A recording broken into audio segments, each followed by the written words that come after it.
है sir. Railway बहुत बड़ा एम्प्लॉयर भी था, बहुत बड़ा, one of the biggest employer. और 23 में संभवतः जनवरी के महीने में यही बताया गया कि 3,12,000 नॉन गजेटेड पोस्ट खाली है। उसके लिए हमारी क्या चिंता हुई। अक्सर हम देखते हैं कि भगदड़ भी हुई यहाँ न्यू दिल्ली रेलवे स्टेशन पे, खबरें आई कि सीसीटीवी ऑफ कर दिए गए।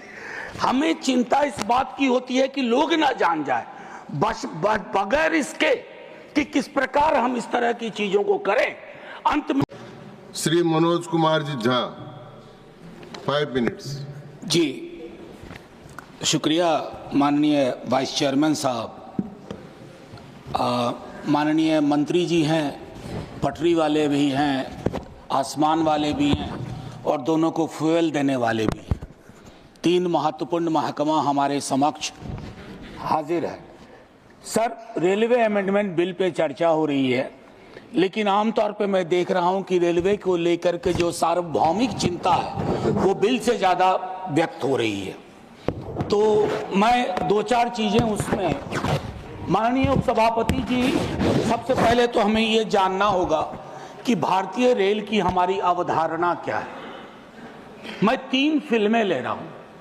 पाकीज़ा, जिसमें ट्रेन बोलती है, आप पाकीज़ा में बार बार ट्रेन का सीक्वेंस आना वो कई चीजों के प्रतीक के रूप में इस्तेमाल हुआ है। दूसरा, गमन, माइग्रेशन की पूरी पीड़ा, और मैं उस क्षेत्र से आता हूं जहां की ट्रेनों के नाम वहां के हालात बयान करते हैं। श्रम शक्ति, श्रमजीवी, जनसाधारण।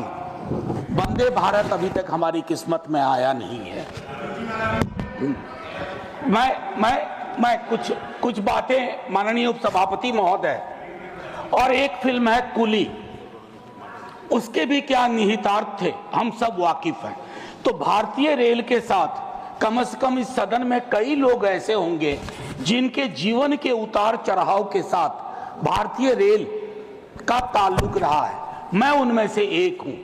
अपनी जिंदगी के हर पड़ाव पे भारतीय ट्रेन ने मुझे सुकून भी दिया है और मुझे सोचने समझने की शक्ति भी दी है, खिड़की के पास बैठ करके।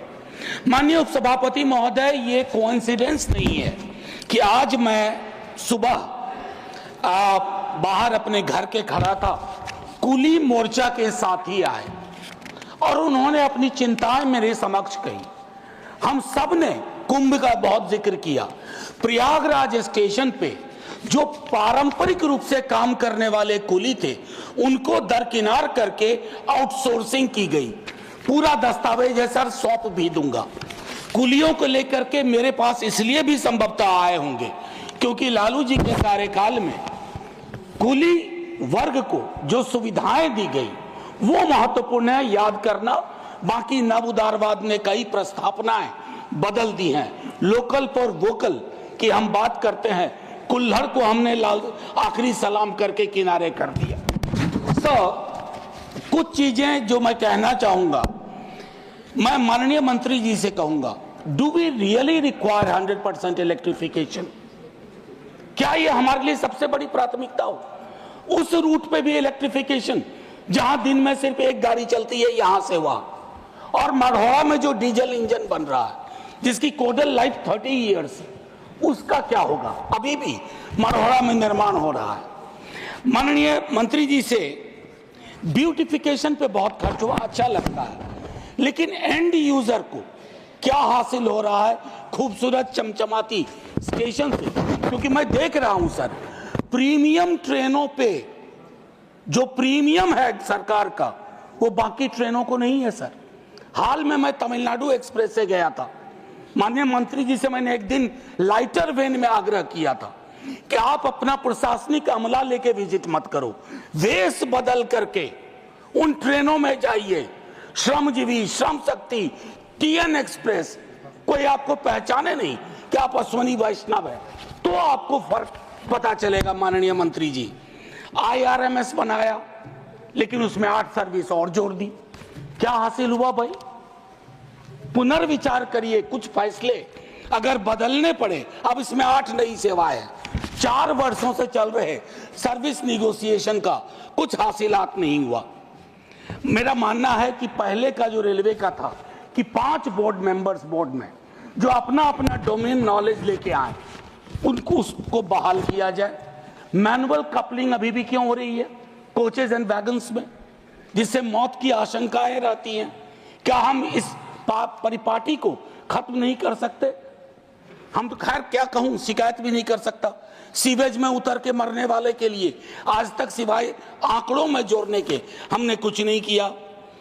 स्टाफ को लेकर के चिंता है सर। रेलवे बहुत बड़ा एम्प्लॉयर भी था, बहुत बड़ा, one of the biggest employer. और 23 में संभवतः जनवरी के महीने में यही बताया गया कि 3,12,000 नॉन गजेटेड पोस्ट खाली है।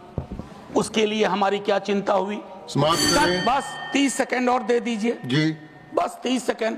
भारतीय रेल के भविष्य का सवाल है, हमारा भी भविष्य जुड़ा हुआ है।